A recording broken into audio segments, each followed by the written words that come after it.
this week, I do feel pretty good about week 1 because there was lots of questions and I feel like we got some answers.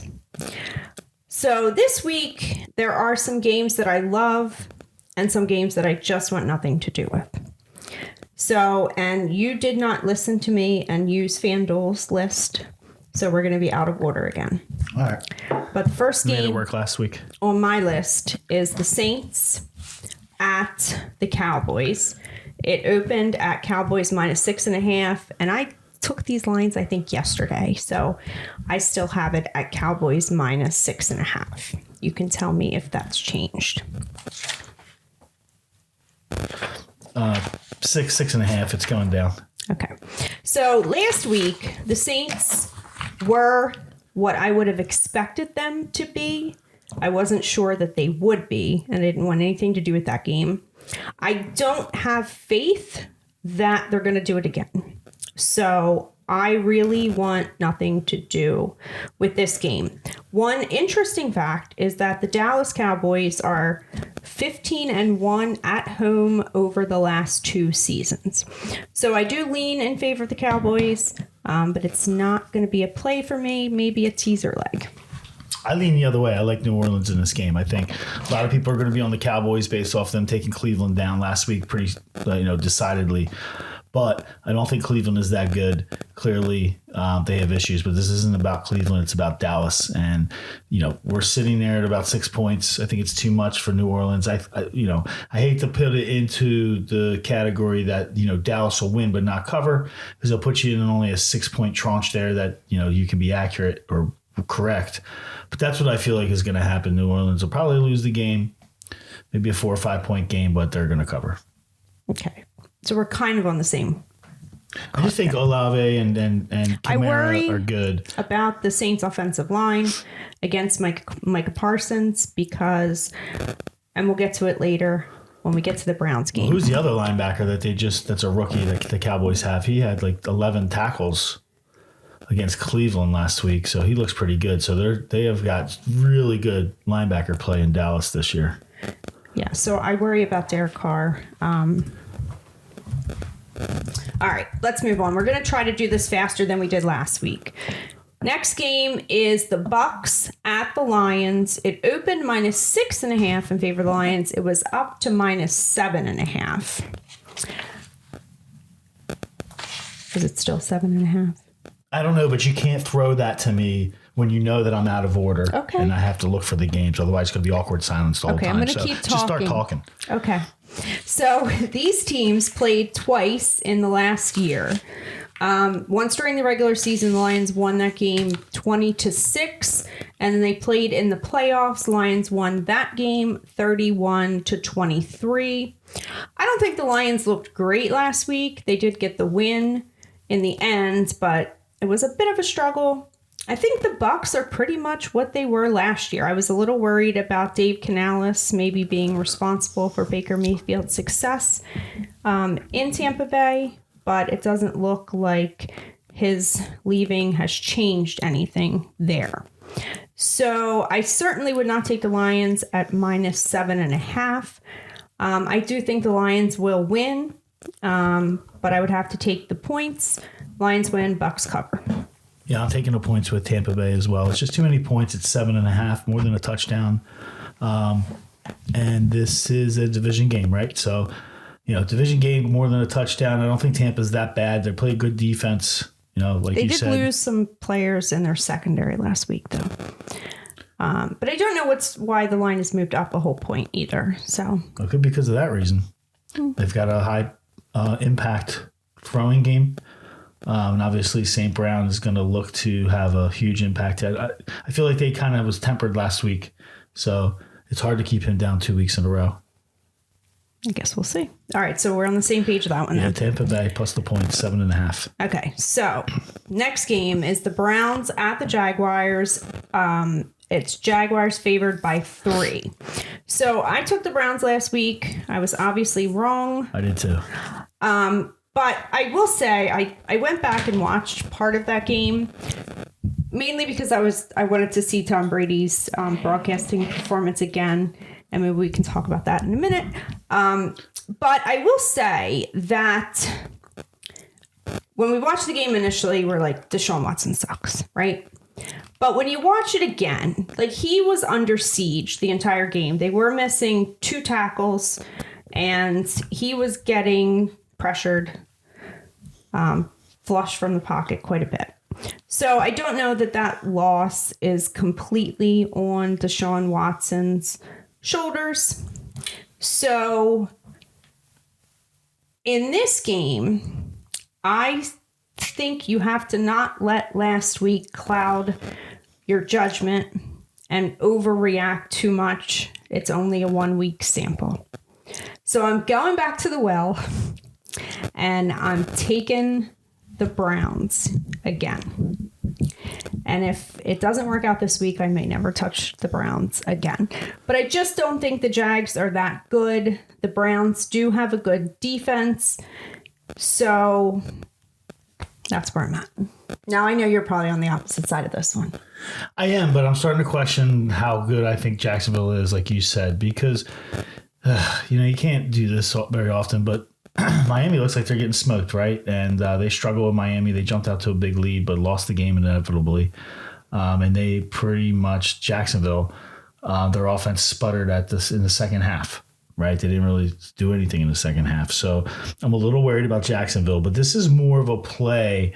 Like, I think as we feel Jacksonville out through the beginning of the season, this is more of a play of what I think Cleveland is, and I'm switching completely. Like, I'm not taking more than a week to jump off the Cleveland bandwagon. I, too, was high on Cleveland. I think they have a good defense, but I saw something last game when I was watching the Cowboys-Cleveland game that made me shake my head. Watson, after an offensive play, ran up to one of his offensive linemen that was laying on the ground, and he reached down to try to pick him up to reach his arm out, and the offensive lineman like shook his head and like just totally spurned.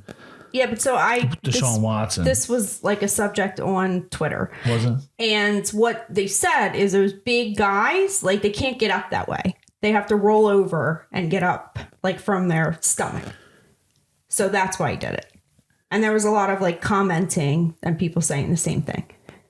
Yeah, I could see if he did that, then my thought would be the offensive lineman would just get up. He wouldn't kind of shake his head, and then it looked like he was really like not trying to communicate with Watson at all. Like, he got up, he didn't even look at him. So, they might say that because they're trying to cover. Well, I can tell you that I would love to be a fly on the wall in that facility and just see what like the vibe is what like. The real true vibe is, because I can't believe many people are digging on him. What the coaches say to each other behind closed doors.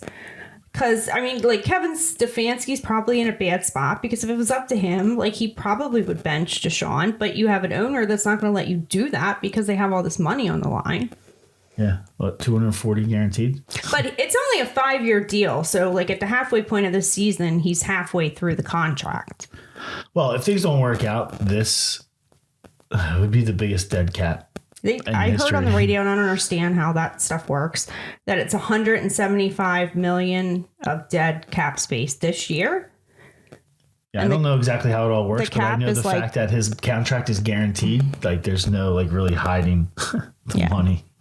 If you're going to cut them, then you're going to eat a lot of it. So, again, I'm just going to stick here with Jacksonville. They're at home, giving up 3 points. It plays within a field goal. I'm taking this game, so I like Jacksonville at home. Okay. We're on opposite sides there. Yes. All right. So, next game is the 49ers at the Vikings. Opened at 49ers minus 5.5. It's at 49ers minus 6.5. So last week, the Vikings came out of that game looking pretty good, but I don't know if that's credit to them or a knock on how bad the Giants are. I think maybe Flores does get some credit for his defense, but Sam Darnold is the starter for the Vikings. Sam Darnold was a 49er. Was he a 40 backup last year? I'm not exactly sure, but he's been there. Yeah. So I don't know if you remember, but there was a game where Sam Darnold faced Bill Belichick, and I think it was Tom Brady at the time. When he's the Jets? And yes, and afterwards, he, in the press conference, he said that he was seeing ghosts out there. Yes. He had like 4 interceptions. So in my mind, like that's what Kyle Shanahan's game plan going into this game is to make Darnold see ghosts. And I'm sure he knows him well enough to enable him to do that. So I'm on the 49ers again here. All right, well, I'm pretty sure that was his rookie year, right? No, it wasn't that long ago. Well, still, it was the Jets, and he never like matriculated into like a mature quarterback with the Jets. And basically, they just threw a lot of blitzes at him, blitz schemes, and the Jets were, I think, a 1-15 team at the time, or not at the time, but for that season. And New England was one of the best teams in the league. So I don't think that San Francisco has the firepower to be able to make him see ghosts again. No, because he's a much better quarterback now. I'm not saying he's the greatest, but he's much better than he was back then with the Jets. I'm going to take Minnesota here. I don't know. I think Aaron Rodgers might have saw a ghost or two last week. Yeah, I don't think he was throwing the ball really bad. I just think he had a lot of guys that weren't catching the ball and not blocking for him. But that was just the way I saw the game. I like Minnesota plus 5.5 here against San Francisco. I think the public's going to be all over San Francisco. Why not? It was a very decisive win against the Jets last week. But I think you stay in the NFC here. Minnesota has enough talent that they can keep this close. I like Minnesota to keep it tight. Again, it's another one of those where I feel like it's a lose and cover. But I can see Minnesota winning this game. They're pretty tough at home. Okay. Would you like to bet this one? Sure. 6 points? Sure. All right, I'll take 6. I had it at 6.5, so. Really? Yeah, I got it at 5.5 right now. All right. All right, so next game is the Chargers at the Panthers. Opened at Chargers minus 4.5. It's was at Chargers minus 5.5. So I was expecting the Panthers to be maybe a little bit better this year than they were last year. Why? Maybe I'm overvaluing Dave Canales across the board. But I just thought bringing in a new coach, he seemed to do well with Baker Mayfield. Maybe he could do something with Bryce Young. They brought in Deontay Johnson, gave him a little bit of a deep threat. It didn't work, right? Last week, I was kind of expecting the same old Chargers, and it wasn't like a great game. And I think probably the Raiders gave them the win more so than they earned it. But it was a win nonetheless. And that's something that the Chargers just haven't done. So I'm going to give Harbaugh a little bit of credit for this one. I don't know much about him. I don't watch college football. So this maybe is just an indictment that the Panthers are that bad. And I think at least maybe Harbaugh going into this game isn't going to let his team think it's an easy win and go out there and end up losing to the Panthers. Because who wants to lose to the Panthers? Nobody. So it's not something I have done recently because I never trust the Chargers. I'm actually going to trust the Chargers as a 5.5 point favorite. Oh, interesting. I thought you were going to go the other way, the way you were talking about Carolina. No. Carolina threw me for a loop last week. I'll be honest here. I picked Carolina last week against New Orleans. I thought that they would cover. I think it was about 4.5 point spread, and they ended up losing 47-10. And I think it says one thing about Carolina is that Carolina is going to stink this year. I mean, they got nothing, right? They got Deontay Johnson coming over from the Steelers. He didn't even look like he had any success last week. I figured that at least he would be able to get off. But 47-10 was a whooping. And, the Chargers game, it was another one where I was off because I liked the Raiders. And I was kicking myself as the game was ending, and you saw the result. It was, with 22-10 score. Yeah. And all I could think about was, why did I take the Raiders? All I could think about is some games you just look at and you say, okay, let's look at the head coaches and the coaching staff, right? Jim Harbaugh's a winner. And Antonio Pierce is a loser. And I should have just looked at the coaching matchup and known that Harbaugh would have been fired up for his first win, want to come out and make a big statement First game of the year, first game as coach of the Chargers. He's really going to probably come out on top on that game. And I didn't see it. I was a little disappointed. Well, the Raiders were in that game all the way up until the fourth quarter. Yeah, and but then they stink. At the end of the game, the score is what it means. And I'm not saying that they got blown out, and I'm not saying the Chargers are that great. But at the end of the day, what I'm saying is certain coaches are winners, and they implement a system, right? And the Chargers are going to probably be hovering around 500, but teams that are shitty, like the Las Vegas Raiders, they should win. So I'm mad that I was on the other side there. I'm not going to let it happen here again. I think Carolina, seriously, that they're horrible. They are home, right? And the Chargers have to come all the way across the country to play in Carolina. But I don't care. I think, they should be able to win by a touchdown here. Okay, so we're on the same side of that one. I don't know if this is good or bad.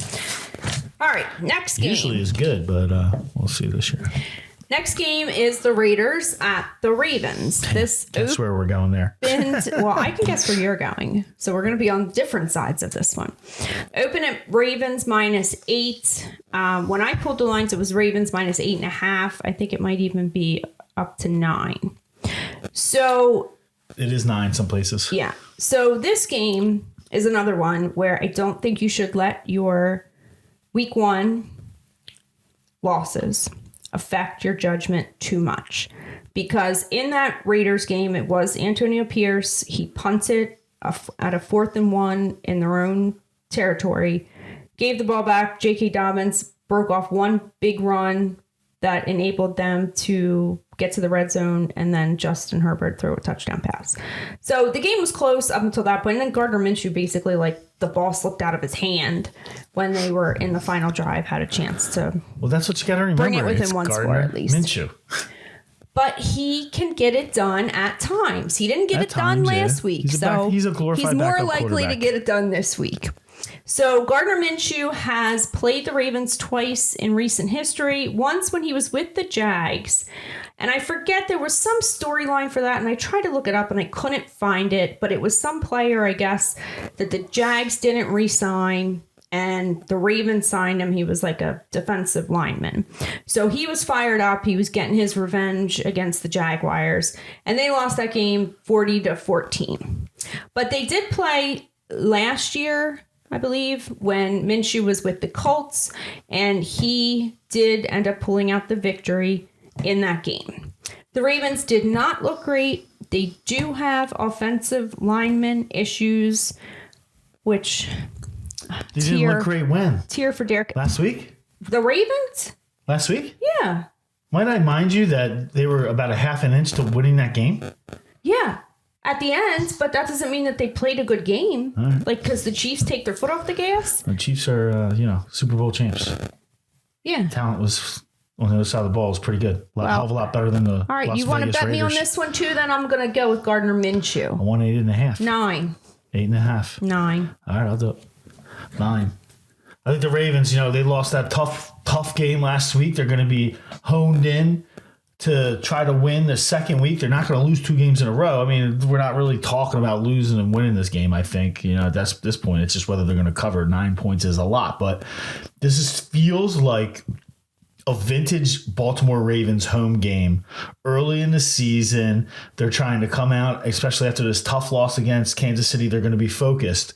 But quintessential Baltimore home game where they're playing against a far less superior team talent-wise, and I believe this is going to be a blowout. I would look for the score to be like 24-27-3.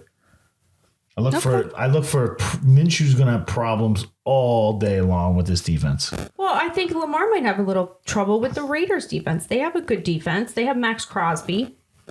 He's going to be coming through their shitty line, and tear for Derrick Henry, because I really wish he'd signed somewhere with a better O-line. So can we talk about the tight end situation there? Like, what is going on with Mark Andrews? Was this a 1 week kind of joke? No, I think they were using him to block last week because their offensive line sucks. Now, will they do it again? Probably. Yeah, that's what I'm saying. Like, he's clearly not going to leave. If that's the case and he needs to bring blockers in, he's a much bigger person to utilize for blocking than Likely. Likely's kind of on the small side. I don't know. Thin side, let's say. But, I mean, that's what it comes down to. So, all right, we're on different sides of that one, and it doesn't feel good to take Gardner Minshew, but I'm doing it. All right, next game is the Seahawks at the Patriots. Opened at Seahawks -4. It's down to Seahawks -3.5. So, I guess we both had the Seahawks last week, right? It didn't get off to a great start. And we figured out the way to... That was my lock of the year. The way to survive in Survivor. When your 1 o'clock pick goes bad, just grab a 4 o'clock game. I know, we both sneaked another pick back in. I swear I'm going to do that every year. We knew Cincinnati was going to lose by like 3:30. I knew it before the game even started, but I just didn't want to change it. Well, you know what? You know what we didn't look at? I mean, we were all over Cincinnati. We didn't look at... No, it was not all over Cincinnati. I was all over Cincinnati, but I didn't look at the week 2 matchup. Do you know who they... Well, you know who they play this week, obviously. Who, the Bengals? Yeah. Yeah. Yeah, so they're probably looking ahead. Oh, they weren't looking ahead. That was not the problem. I'm hoping that's the case. Yeah, okay. So this will be the Seahawks. A lot of these teams, West Coast teams, traveling east for 1 o'clock because there's apparently... That might be a 4 o'clock.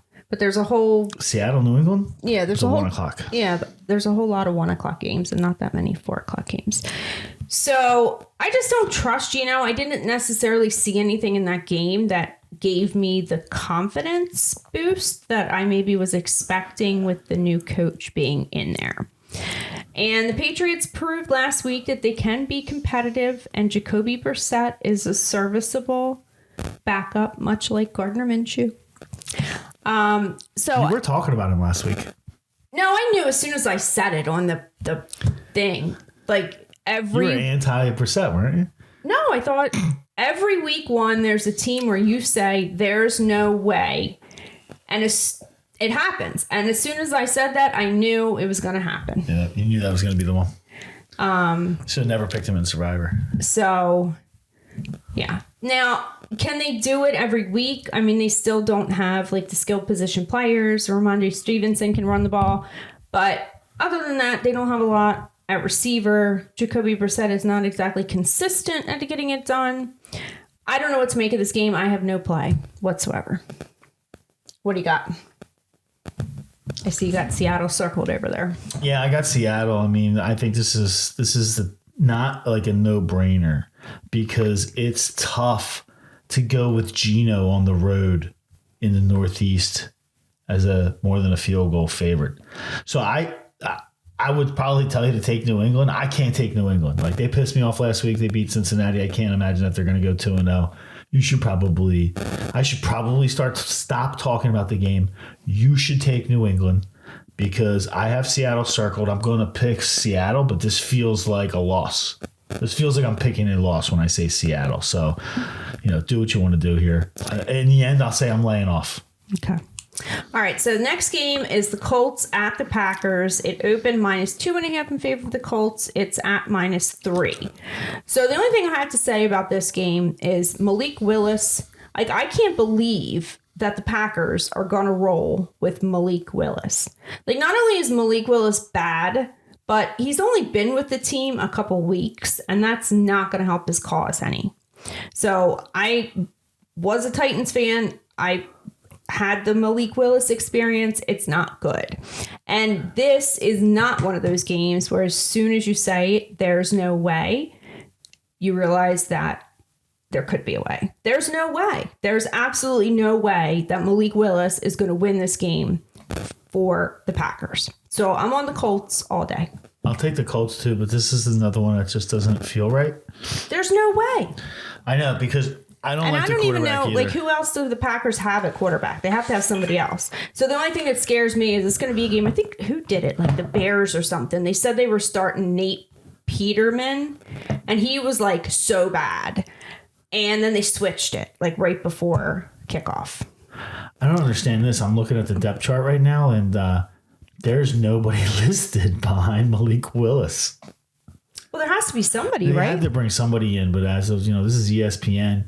Jordan Love is listed as doubtful, and Malik Willis is second, and there's nobody in the third or fourth spot. Now, I did read a couple of articles where it seemed like they were that people were trying to coax Green Bay into signing Ryan Tannehill. Yeah, that's what I saw. And that would make like a logical. Yeah. I could see why you would not want to do that in the beginning because you don't want Jordan Love to be looking over his shoulder. But at this point, I think you welcome him in and you explain to him that as soon as Jordan's ready to go, we expect you to be, rah, rah, cheer, help Jordan. Well, I mean, he would have to know that, right? They just signed Jordan Love for like a big he's contract. Not willing to do that. Maybe he's not willing to go into a place where he's being told that it'll only be the starter for, he goes in now. He's not going to start next week. I don't know. I mean, I can't believe nobody signed Ryan Tannehill, at least as a backup, but maybe that's why. I don't know. Who knows? Maybe there's a personality problem. But I'll tell you this. This feels like, I will even prognosticate this, that Malik Willis is going to get hurt during the game and that Tannehill will be on the Packers by next week. Okay. All right. Next game is the Jets at the Titans. It opened at Jets -4. It's at Jets -3.5. I don't know why that line would move down. No, it's 4. Okay. There's no movement. Okay, good. So Titans, even though Mike Vrabel's gone, Derrick Henry is gone, the vibe that I got from them last week is that they're pretty much the same team. Like they can play good defense, but they can only win if they play a perfect game because one mistake is enough. And in this case, it was a brutal fucking interception that Will Levis threw while he's going down to the ground, and he just chucked the ball right to a bear who was home free. They're just not built to come back. So, and I knew, I had the Titans with the points. They were winning that whole game. 7 minutes left. He throws that pick and it's over. It's absolutely over at that point. So this is the perfect chance. Aaron Rodgers got beat pretty good last week. He can go into Tennessee and get his first win as a Jet. So I got the Jets in this one.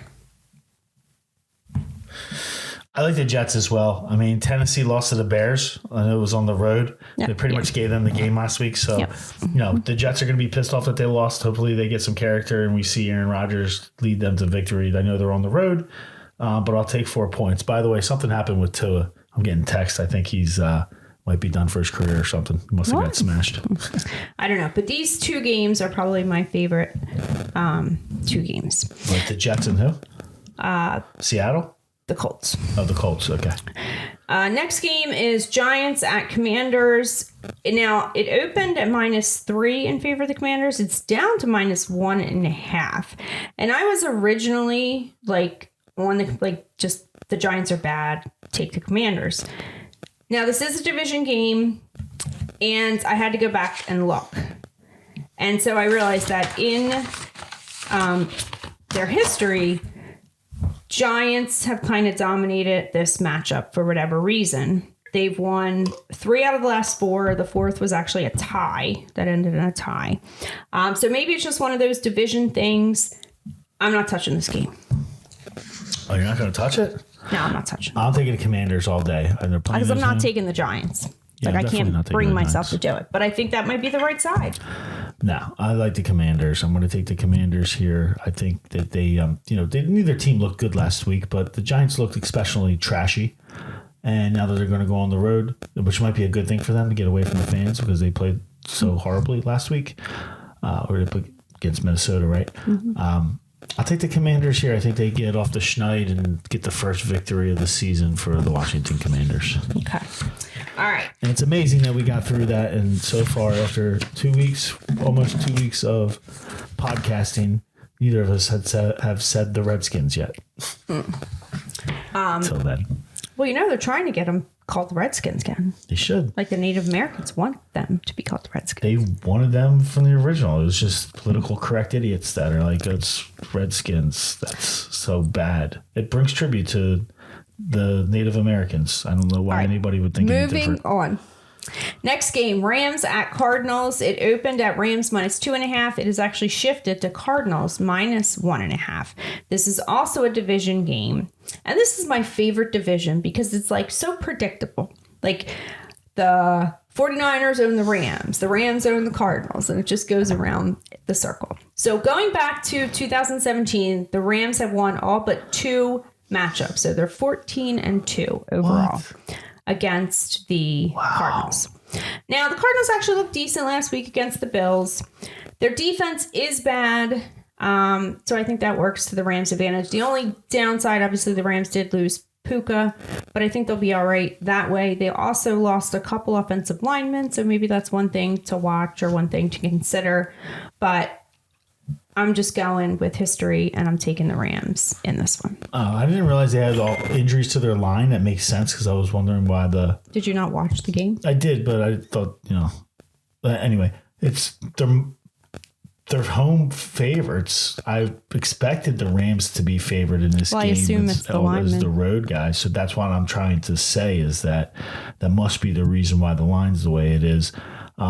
Because the line's that way, I didn't realize that there was such a dominance of, the Rams over Arizona over the last 16 games. That's pretty insane, 14-2. Mm-hmm. But, I think that Arizona, I expect big things from them this year, and it might take a couple of games to get them going. But I think in this division matchup, I'm going to look at Arizona to beat the Rams here. All right. Going against history. All right, so the next game is the Bengals at the Chiefs. Chiefs open at -6 point favorites. It's at -5.5. So the Bengals were the only team to not score a touchdown last week. I believe that's correct. Did the Giants score a touchdown? But anyway, it was a horrible game, right? They lost to the Patriots, Jacoby Brissett. The Bengals do historically come out to a slow start. I still don't know exactly what's going on with Jamar Chase. And T. Higgins didn't play last week. There's concern about Joe Burrow's hand because he couldn't pick up a water bottle on the sideline. He was shaking it at times. So the injury last year was his throwing hands. The Chiefs maybe got the piece that they were missing when they let Tyreek Hill go. That Xavier Worthy kid. So the Bengals actually are 3-2 versus the Chiefs in the last 2 years, with the last 2 games being the ones that they've lost. 3 out of the 4 were 3-point game, or 4 out of the 5 were 3-point games. The other one was like a touchdown difference. So the Bengals generally do compete when they meet the Chiefs, but I think the Chiefs are going to be a little bit better this year on offense than they were last year. And the Bengals just didn't have much going last week, and I don't think that they can turn it around in a week's time. So I'm going to take the Chiefs here. I'm going to take Cincinnati. I think, like I mentioned earlier, that they might have been looking a little ahead. I know they wanted to win. It's hard to look ahead in week one. It's too early to look ahead. But I expect Cincinnati to come to play here. I think Cincinnati has Kansas City's number in this game. I'm going to take the points at least. They lose a close game. All right. Next game is the Steelers at the Broncos. Steelers are 2.5 point favorites. The only thing I have to say about this game is how mad is Sean Payton right now? Steve, how mad? Very mad. Do you know why? No. Because he's not going to get to face Russell Wilson in this game. So I'm pretty sure that it's going to be Justin Fields again as the starter. He got to start last week, even though Russell Wilson was supposed to, but then he got hurt. So obviously Sean Payton kind of hated Russ, right? So he's probably pretty upset that he's not going to get to face him, because I probably would have picked the Broncos here if it was Russell Wilson. But I don't really want anything to do with this game. I think it's probably going to be a very low scoring defensive battle. Those situations generally would dictate that you take the points, but I just want nothing to do with this. I just can't see Pittsburgh. They are on top of the division right now. Going 2-0 on the road to start. Especially when you consider that their starting quarterback, or the one who played the best and won the job, is not going to play. So it's just Pittsburgh's probably a better team. Maybe, and I don't want to get into the they better with Justin Fields versus Russell Wilson. But this is a tough one. I'm trying not to overthink this one. I think you take the home dog. This is like a home dog. We're barking at you. Take Denver. Right. I mean, I'm with you, but I wouldn't actually bet Denver. it. I will. I'll take Denver. Next game is the Bears at the Texans. It opened at -5 in favor of the Texans. It's actually up to 6.5. So the Bears did get the win last Sunday night game. Yes, this is Sunday night. The Bears did get their win. Caleb Williams got his first win, his first start as a rookie quarterback, but he did not win that game for them. The Bears defense won that game for them, and the Titans won that game for them. I think the Texans win. It could be a low-scoring defensive battle. So, I mean, I still got to take the Texans. I just don't think that... Is Caleb Williams going to go 2-0 to start the season? No, you got to take the Texans here. They're going to dominate. They're at home. I think this is going to be a blowout, like 37-10 maybe. I'm loving Houston. I love Diggs. They get Diggs the ball ahead of all the other receivers, and they still have when teams are going to start to I don't know if that's true. He had the touchdowns, but Nico Collins had the yardage. Yeah, well, that's the thing. You're going to try to take away. So they're just giving the diva what he wants. Yeah, he wants the headlines. Yep, I'd give it to him too, because you're going to win games that way. But let's be honest, the bell cow there is Joe Mixon. Joe Mixon's coming over from Cincinnati. He looked great. He's pretty much the one who won that game. Made it a lot easier for Houston. He said he's glad to be somewhere where he's appreciated. And he is appreciated. I know I appreciated it because I try to get him in every fantasy league possible. But, I think a lot of other people were trying to do it too because I only ended up with him in like 2 weeks. I always thought there was too many mouths to feed there. So. Well, you're going to give the running back the ball. Well, maybe when you come from a receiver standpoint, there's a lot of mouths to feed. I mean, you can only score so many touchdowns. All right. Anyway. I'm all over Houston. I love Houston. As long as it stays under a touchdown, I think you jump ball. You throw the mortgage on this one. Chicago sucks. Okay. All right. Same side of that one. All right. Final game is the Monday Night Football. Falcons at Eagles. Open at -4.5 in favor of the Eagles. It's up to -6.5. So I think, Kirk, you guys played the Vikings last year maybe, and I was on the Vikings, and Kirk Cousins didn't do very well. So now he's with the Falcons. They lost last week. It didn't look good. There is still, like, Kirk Cousins prime time is a thing. And what are they doing? Wasn't it like second week of the season? Yeah. Again, in Philadelphia, like yes. Monday Night Football or Sunday night at least. Maybe. Yeah, I was at the game. So, yeah, and I think this just fits into the category of primetime Kirk Cousins, right? Yeah, but what are they doing with Nick Foles? Well, they're retiring Nick Foles' number. I don't know if they're officially retiring a number because that was the debate whether you should retire back. You can't retire a number for Nick Foles, but it's at least a celebration of Nick Foles. That just goes to show how desperate the fan base was for their fucking trophy. No doubt. That's not an insult. That's hilarious. I would argue they should retire that number. He's the first winning Super Bowl quarterback in franchise history. Oh my God. I would put 9 up in the Raptors. And that's the only thing he ever did. What I would do is honestly, how I would play it is I wouldn't call it a retirement of the number. I would honor him and put number 9 up in the rafters, but allow others to wear the number. Yeah, but if you put it in the rafters, aren't you retiring it? Doesn't that mean nobody else can wear it? Start a new trend. We're celebrating number 9 for the Super Bowl win, but allow others to wear it. Okay, so the fans... Just because you put it up in the rafters doesn't mean it has to be retired. I know that's what it normally is, but to your point, isn't that a good middle? Wouldn't that be... Let me ask you that. No, let's not make middle grounds. Wait. No, so let's clear. Make middle grounds. Well, clearly you think that Philadelphia is desperate to retire his number. No, I just don't think that Nick Foles, in the grand scheme of his NFL career, is good enough as a player to have his jersey retired, period. Okay. Do you think that it's appropriate for the Eagles to honor him? Yes, they can honor him all they want. They can give little rally towels with number 9 on it. So what's the difference between... They can put a little statue out front. So what's the difference between what you're saying... But you don't hoist this fucking jersey to the rafters. You're playing number 9 up. It's basically a tribute to him. There is already a statue in the main lobby.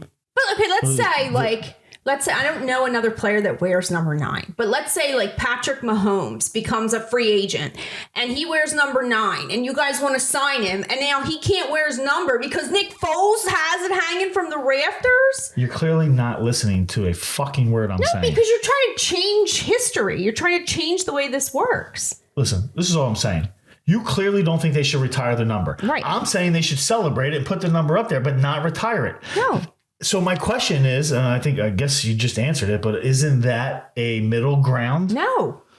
That would be suffice. You're honoring the guy. You can honor him in other ways. So your problem is that just the fact that if they put a banner, a number 9 banner up in the rafters, that's your problem. Even if they don't retire it, like they're not retiring it. They put a number 9 up there and anybody else can fucking wear number 9 that wants to. And that's not suffice for you. I'm just trying to understand how you think. It doesn't work that way. Okay, you can't break the norms? No, you shouldn't break the norms. Why? Like how long have they been retiring people's numbers? So you just shouldn't celebrate them at all. You shouldn't put the celebrate number them up all in the you want, rafters. but not by putting the number up. I disagree. I think that they should start their own thing, and they shouldn't retire the number because you don't retire the number of a backup quarterback. But he deserves everything everything that you get up into nobody can wear this number again. I think they should unload for Nick Foles because he is the first Super Bowl winning quarterback. And what'll probably end up happening is they will retire the number, and nobody else will wear number 9. And I'm okay with that too. Don't they have like a banner that says like Super Bowl whatever number it was, champions hanging up there already? Yeah. So that's good. Okay. That's it. As a Philadelphia Eagles Maybe fan, they can put like a little sub banner at the bottom, Nick Foles. as a Philadelphia Eagles fan, I'll do anything they want for Nick Foles. Anything. It was desperate. You're right. You hit it on the head. Desperate to win a Super Bowl. We won the Super Bowl. Mm-hmm. And I would celebrate the hell out of it because it's such a big accomplishment that a backup quarterback won the Super Bowl. The first in Philadelphia franchise. Stick his number up in the rafters, put it on a ring and hand it out to everybody. You know, like give everybody a Nick Foles jersey as they walk in the stadium. I don't give a shit. Like that. There is nothing too big for Nick Foles for winning the Super Bowl. However, in my personal opinion, I would say, and I'm not mad at it if they do retire the number, hanging in the rafters, don't retire the number, but leave the number up there because for nothing less than screw Carson Wentz. Oh God. All right. So on that note, we didn't make this any faster. That's going to do it for us. We were moving it fast until. So we didn't even pick the game, dude. Oh, I picked it. Well, I thought I picked the game. I didn't make a pick. Okay. Well, I'm on the Eagles. Because your dumbass is talking about Nick Foles' number being retired. I just mentioned that there was something going on with Nick Foles and that might factor into the excitement of the crowd. Now you're trying to wrap it up Philly before I even make a pick on this game. Well, let's guess what your pick is. Yes. Eagles. No. You're not taking the Falcons. I'm taking the Falcons. You are not. I'm taking the Falcons. Well, that's good because anytime you go against the Eagles and I take the Eagles, it's a win. Listen. Are you trying to reverse psychology me? I'm not trying to reverse psychology. And I'll tell you real quick if you allow me to talk before we shut the fucking recording off. Am I allowed to talk? Okay. So listen, this is the deal. The Eagles just had 3 touchdowns from Saquon Barkley and almost lost the game against the Packers. I think that this game, this is a new offense, right? You can't expect Philadelphia to be world beaters like they're going to be at the end of the season in the beginning of the season as they're trying to work the kinks out or trying to learn a new offense. Okay. I think Jalen Hurts still has to kind of take baby steps and kind of get back into the swing of where he was in 2022. He's all about management. You have to be able to manage Jalen Hurts. He has the talent and the ability, but you have to bring him along with you. So he's going to build credibility during the season as he gets better and better and better, more comfortable in this offense. We're not there yet. We're week 2. We'll be lucky to win this game. I see Kirk Cousins having a bounce back. They do have Mooney. They have Pitts. They've got Philadelphia has problems stopping the run, and Bijan Robinson's going to be ready to go. So I like Atlanta in this game, and I'm a little concerned about Philadelphia getting too big of heads, with the 3 touchdown performance and the win in Brazil against Green Bay, that this might be an Atlanta straight up win. But I'm not calling that. I'm just saying that they're going to cover the 6.5. Okay. One note I want to add, because you just said that. Please. My guess is that the money is probably on the Eagles. So keep your eye on that. And if it is all on the Eagles, then you do take the Falcons. Yeah, take the Falcons and close your eyes. All right. So that's going to do it for us. If you're still watching, remember to like and subscribe. I'm going to try some new stuff in the podcast this week. So hopefully it'll be up there. Like little images, like flashing and stuff? No, like a little, just your name, my name, and maybe like a scrolling banner across the bottom. Oh, I want to see this. Impress me, woman. I probably should have waited till next week to mention it because I'm not sure I can pull it off. All right. That'll do it for us. Week 2. Peace out.